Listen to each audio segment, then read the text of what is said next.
हे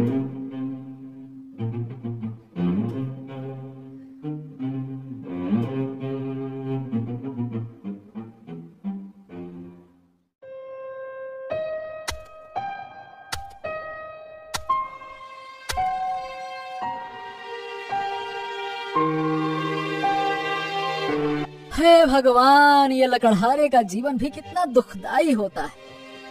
लकड़हारा इतना बोलता है कि तभी कोई लकड़हारे की आवाज को दोहराता है। हे भगवान, ये लकड़हारे का जीवन भी कितना दुखदाई होता है। लकड़हारा आश्चर्यचकित हो जाता है और इधर उधर देखने लगता है। उसे आसपास कुछ भी दिखाई नहीं देता। हैं? यहाँ तो कुछ भी नहीं है। लगता है दुख कुछ ज्यादा ही है। अब मेरे कान भी बज रहे हैं। हे भगवान।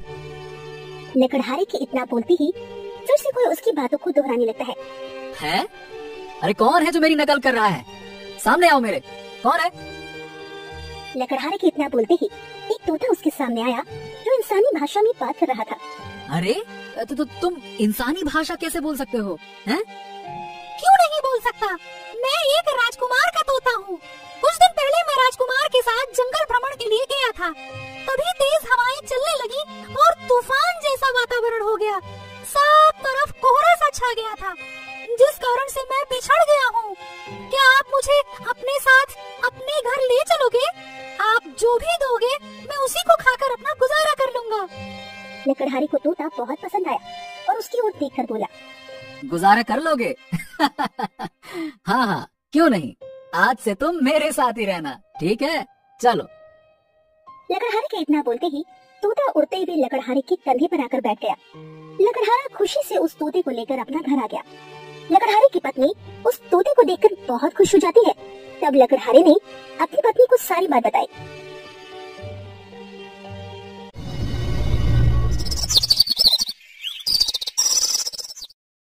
अगले दिन से तोता भी लकड़हारे के साथ जंगल जाता है।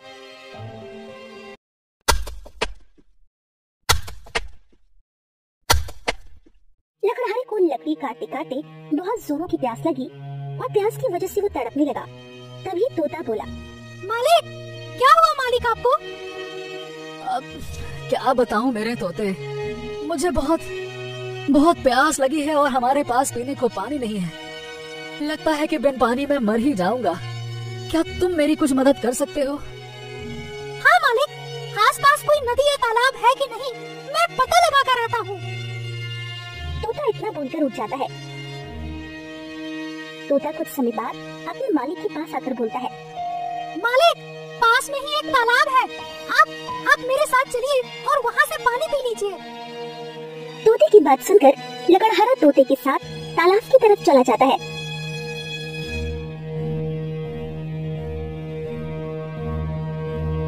और भर पेट पानी पीकर लकड़ी के गट्ठे को अपने सिर में उठा लेता है और अपने घर के लिए निकल जाता है।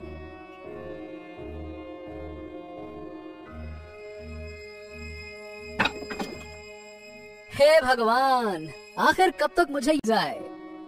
लकड़हारे की बात सुनकर उसकी पत्नी बोली, अजय, आप क्या पूरे दिन यही बातें बड़बड़ाते रहते हो? भगवान जिसे जितना देना चाहता है उसे उतना ही मिलता है। हमें जितना मिल रहा है उतने में हमारा गुजर बसर तो हो ही जाता है। अरे नहीं भाग्यवान, क्या तुम्हारा मन नहीं करता कि हम भी अच्छे अच्छे पकवान खाएं और हमारा घर भी इतना बड़ा होता कि सारे गांव के लोग हमारे घर को देखकर कहते, अरे वो देखो, वो भुल्लू लकड़हारे का घर है। अरे क्या तुम्हारा मन नहीं करता कि हम भी अच्छे अच्छे कपड़े पहने, तुम अच्छे अच्छे गहना पहनो, है? अच्छा, आप ये कैसी बातें कर रहे हैं? मैंने तो अब तक कभी भी आपसे कोई गहने नहीं मांगे और आप जितना भी कमा कर लाते हैं उससे मैं खुश हूँ और मुझे कुछ भी नहीं चाहिए। अच्छा ठीक है, चलो, मेरा बाजार जाने का समय हो गया है। अब मैं सभी लकड़ियों को लेकर बाजार जाता हूँ। बाजार में मुझे इन लकड़ियों की अच्छी कीमत मिलेगी। चलो जाता हूँ मैं। अरे चल भाई मेरे तोते, आजा, हम दोनों बाजार चलते हैं, लकड़ियाँ बेच कर आते हैं, आजा।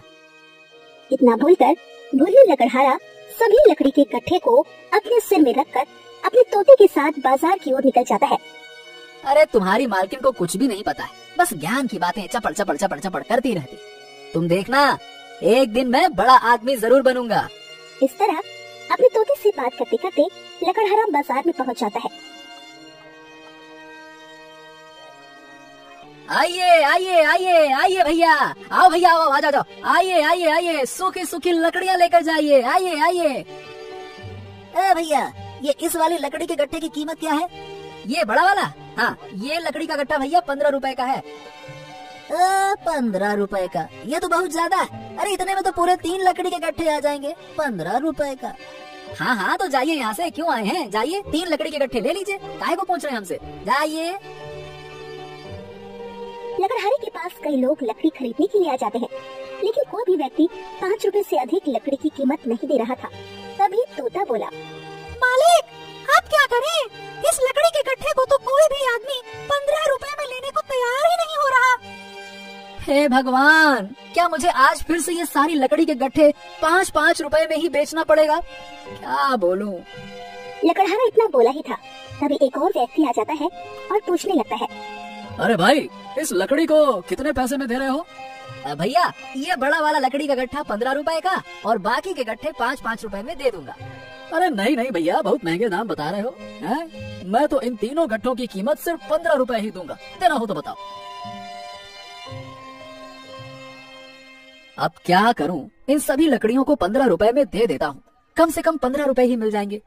हाँ ठीक है भैया, मैं तुम्हें ये सारे लकड़ी के गट्ठे 15 रुपए में देने के लिए तैयार हूँ, ले लो। इतना बोलकर लकड़हारा पैसे लेता है और बाजार से चला जाता है। क्या करूं क्या करूं क्या करूं, कैसे बड़ा आदमी बनूं? ये रोज रोज जंगल से लकड़ी काट कर बेचना मुझे बिल्कुल भी अच्छा नहीं लगता। आप चिंता मत कीजिए मालिक, आप एक दिन बड़े आदमी जरूर बनेंगे। इस तरह आप हिम्मत मत हारिए। कल से हम जंगल के और अंदर जाएंगे और कीमती पेड़ को काटेंगे, जिससे हमें अधिक धन की प्राप्ति होगी। तोते की बात को लकड़हारा ध्यान से सुनता है। लकड़हारे को भी तोते की बात सही लगी।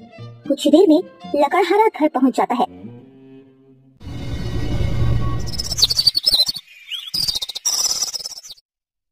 सुबह होते ही लकड़हारा अपने तोते के साथ जंगल चला जाता है और कोई कीमती पेड़ की तलाश करने लगता है।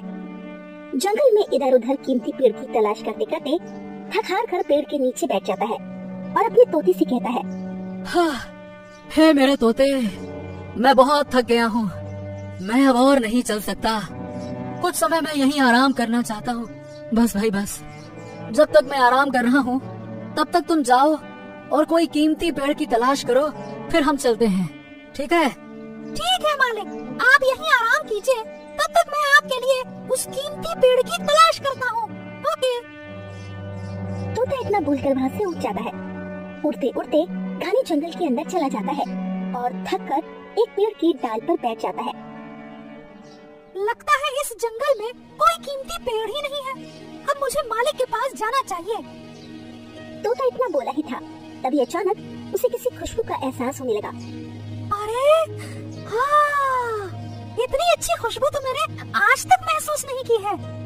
ये खुशबू कहाँ से आ रही है, पता लगाना होगा। तोता इतना बोलकर खुशबू की दिशा की ओर बढ़ने लगा। कुछ ही समय में तोता उस जगह पर पहुंच जाता है। उसने देखा कि वो खुशबू एक पेड़ से निकल रही है। वो उस पेड़ के पास गया और देखा।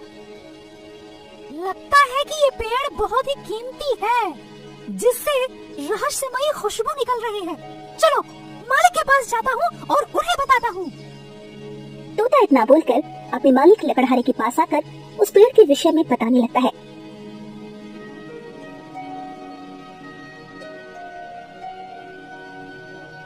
कुछ देर में लकड़हारा और तोता दोनों उस पेड़ के पास पहुँचे। लकड़हारा उस पेड़ को देख हैरान हो गया और बोला, अरे ये कैसी रहस्यमयी खुशबू है जो इस पेड़ से निकल रही है? इस पेड़ के अंदर जरूर कुछ होगा। चलो इस पेड़ को काट कर देखता हूँ। हाँ मालिक, इसे जल्दी से काटो। इस पेड़ के अंदर क्या है मुझे भी देखना है, काटो। लकड़हारा जल्दी उस पेड़ को काटने लगता है। पेड़ थोड़ा कटा ही था, तभी कटे हुई जगह से रोशनी निकलने लगती है। उस रोशनी को देख तोते ने कहा, मालिक वो देखो, पेड़ से रोशनी निकल रही है। लकड़हारा भी उस रोशनी को देख बहुत खुश होता है और बोलता है, अरे वाह, लगता है कि इस पेड़ में कोई हीरा है। ये हीरा मुझे मिल गया तो मैं बड़ा आदमी बन जाऊंगा। चलो जल्दी से इसे निकालता हूँ। इतना बोलकर लकड़हारा जल्दी पेड़ को काटने लगता है और कुछ ही समय में आधा पेड़ कट जाता है। तब लकड़हारे ने देखा वो रोशनी एक बोतल से निकल रही थी जो उस पेड़ के अंदर था। लकड़हारा उस बोतल को अपने हाथ में पकड़ा और बोला, अरे ये कैसी बोतल है जो रोशनी के साथ इतनी चमक रही है? और ये इस पेड़ के अंदर कैसे आया होगा? इसके अंदर क्या हो सकता है? चलो खोल कर देखता हूँ इसे। इतना बोलकर लकड़हारा उस बोतल को खोलने लगता है। उस बोतल को जैसे ही खोला तो उसमें से एक जिन्न निकला।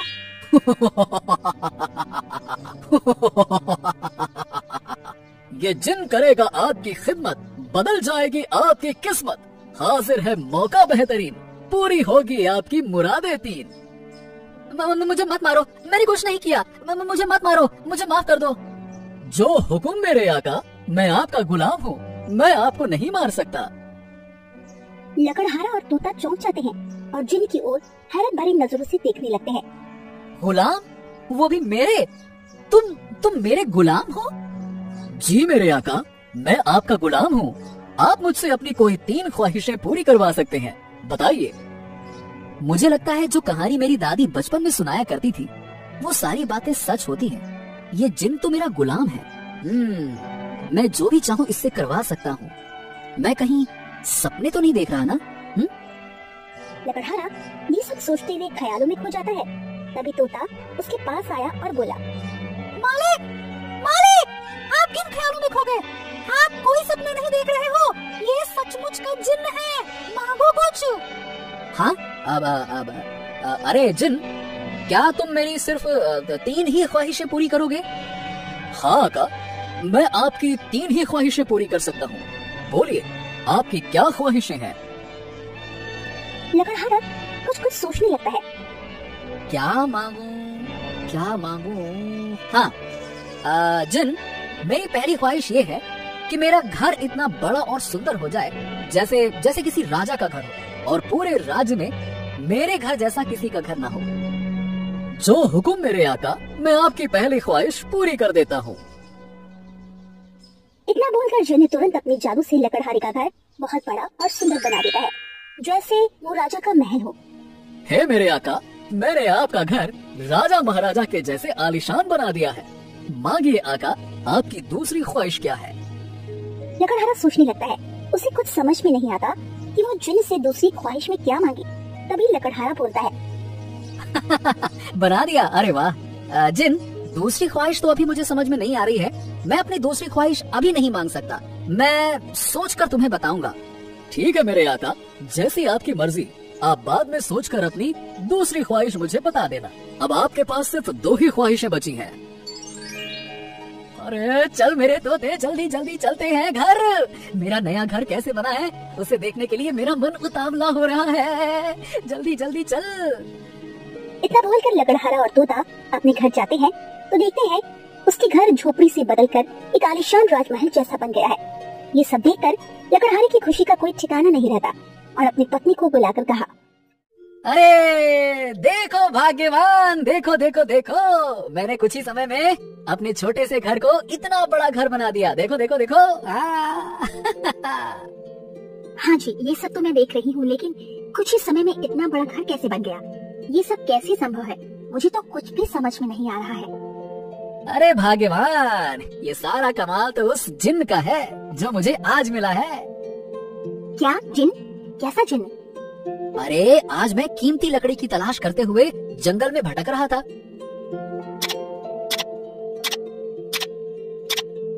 लकड़हारा पूरी कहानी अपनी पत्नी को सुनाने लगता है।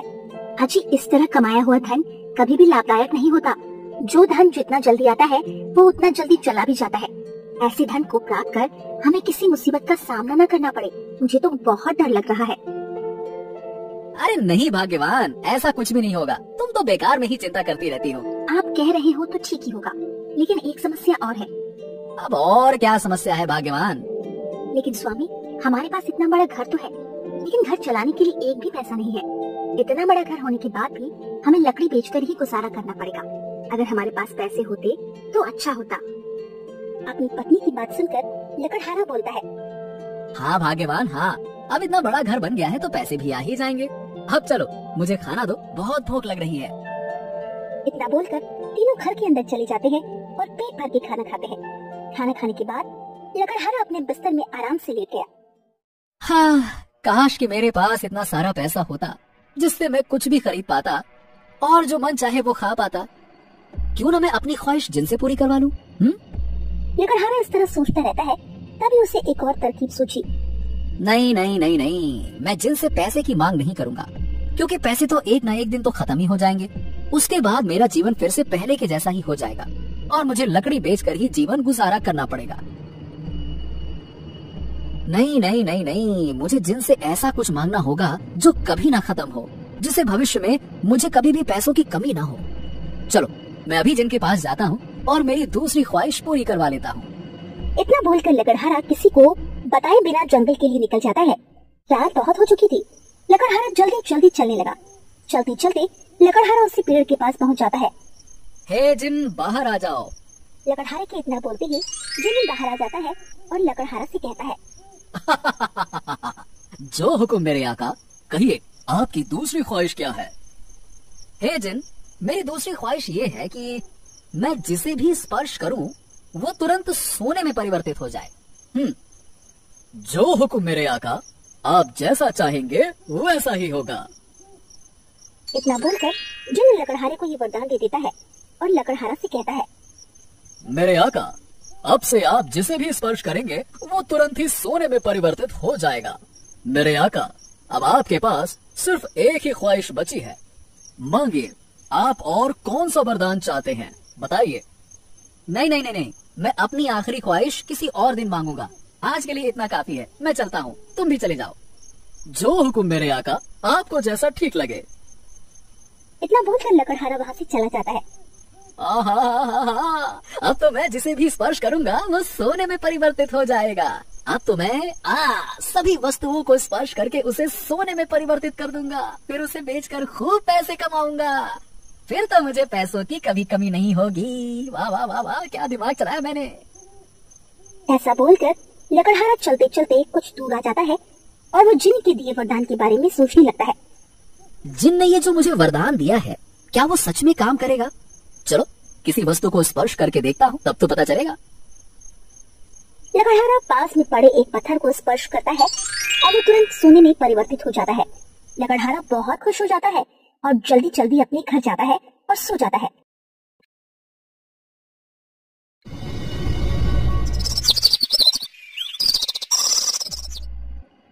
भाग्यवान, जल्दी से मेरे लिए खाना लेकर आओ, बहुत भूख लग रही है। कुछ देर में लकड़हारे की पत्नी खाना लाती है और अपने पति को परोसती है। लकड़हारे ने जैसे ही थाली को हाथ लगाया तो वो थाली और खाना तुरंत सोने में परिवर्तित हो जाता है। अच्छा, ये क्या है? ये थाली और खाना अचानक सोने में कैसे परिवर्तित हो सकता है? मुझे तो कुछ समझ में नहीं आ रहा। आखिर ऐसा कैसे हो सकता है? तब लकड़हारा अपनी पत्नी को सारी बात विस्तार से बताता है। आपने ये कैसा वरदान मांग लिया? अब तो आप किसी भी चीज को छू भी नहीं सकते। अब तो आप हमारे बच्चे को भी प्यार नहीं कर पाओगे। अब हमारा क्या होगा? इतना बोलकर लकड़हारे की पत्नी बेहोश हो जाती है। लकड़हारा अपनी पत्नी को बेहोश होता देख उसे संभालने लगा, तभी उसकी पत्नी सोने की मूर्ति में परिवर्तित हो जाती है।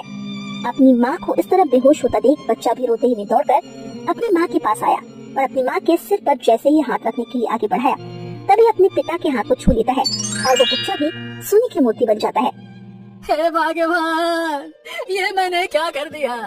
मैंने अपने ही हाथों से अपने बीवी बच्चों को सोने की मूर्ति बना दिया। मुझसे ये क्या अनर्थ हो गया? अब मैं क्या करूं भगवान? अब क्या करूं? क्या हो गया?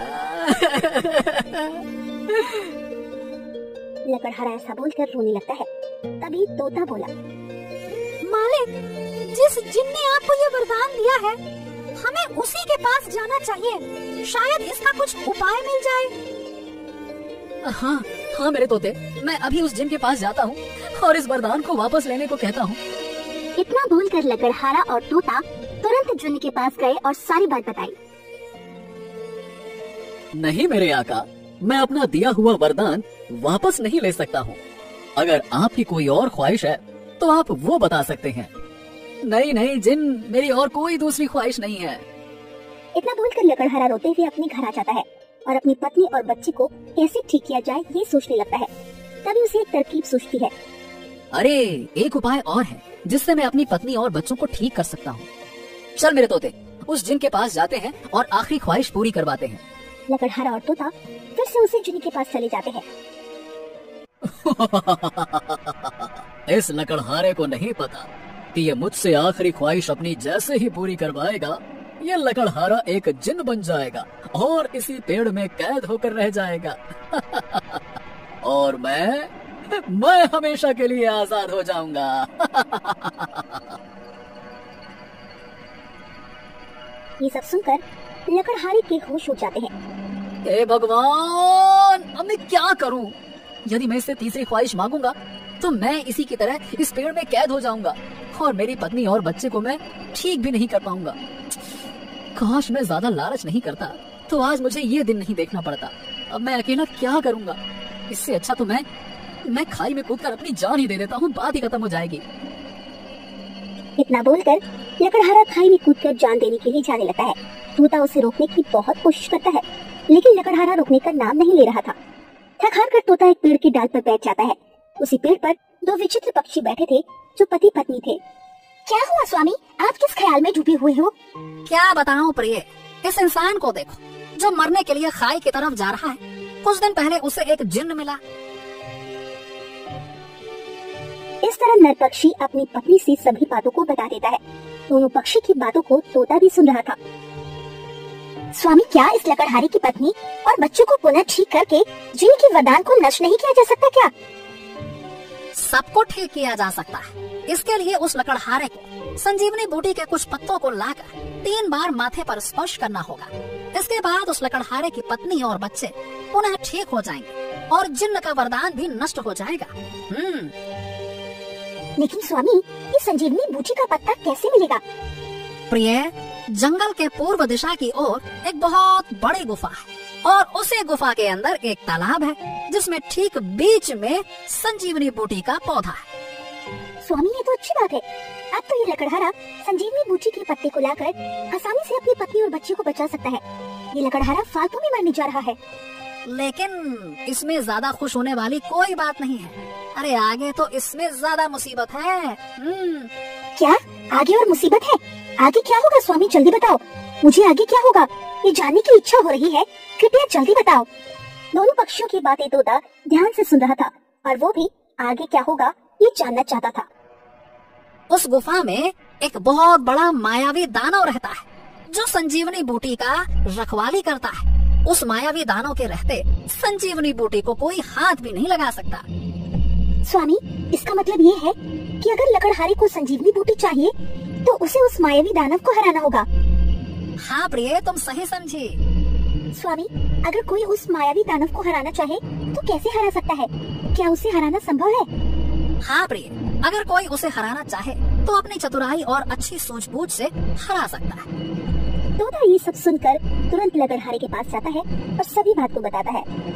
क्या सच में मैं अपनी पत्नी और बच्चे को पुनः ठीक कर सकता हूँ?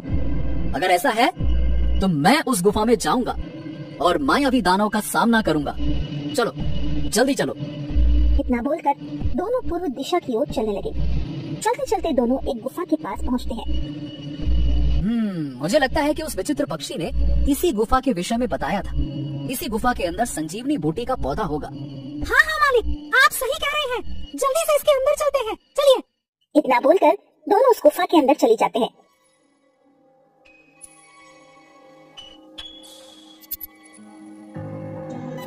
गुफा के अंदर आया तो देखा कि एक मायावी दानव रास्ते में सो रहा है और ठीक उसके पीछे में संजीवनी बूटी है। लकड़हारा चुपके से दबे पांव चलने लगता है। तभी उसका पैर एक इंसानी हड्डी में पड़ जाता है, जिसकी आवाज से वो मायावी दानव नींद से जाग जाता है।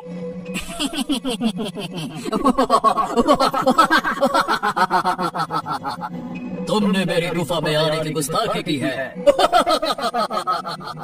अब तुम्हें मुझसे कोई नहीं बचा सकता। मैं तुम्हें जिंदा निकल जाऊंगा।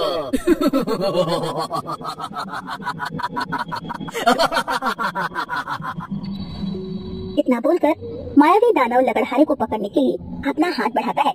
तभी वो लकड़हारा उस दानव के हाथ को छू लेता है। लकड़हारे के छूते ही मायावी दानव तुरंत सोने की मूर्ति में परिवर्तित हो जाता है। ये सब देख तोता बोलता है, अरे वाह मालिक, वाह वाह वाह वाह, इस वरदान का असली उपयोग तो अभी हुआ है। अब जल्दी चलिए मालिक। इतना बोलकर दोनों उस तालाब के पास गए।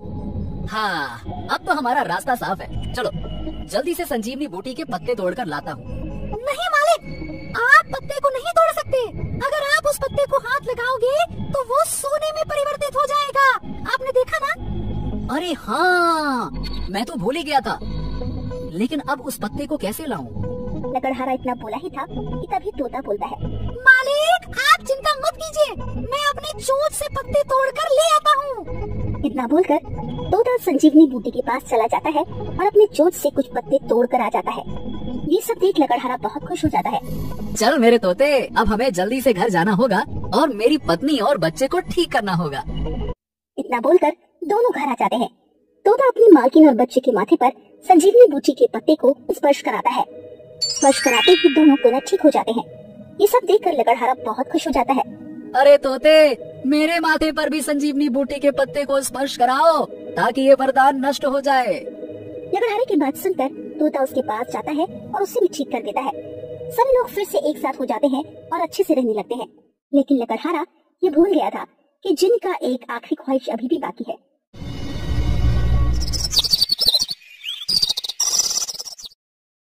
मेरे आका, आपकी आखिरी ख्वाहिश अभी बाकी है। बोलिए आका, आपकी आखिरी ख्वाहिश क्या है?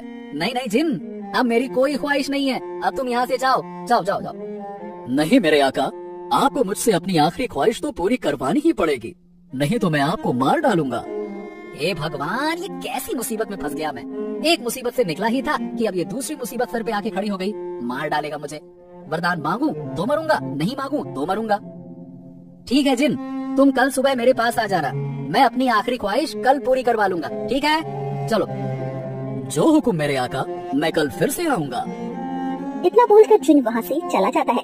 लकड़हारा अब सोच में पड़ जाता है कि वो इस मुसीबत से कैसे बाहर निकलेगा। क्या करूं क्या करूं, इस दुष्ट जिन से कैसे पीछा छुड़ाऊं? हाँ, यही ठीक रहेगा, जिससे मेरी जान भी बच जाएगी और तीसरी ख्वाहिश भी पूरी हो जाएगी।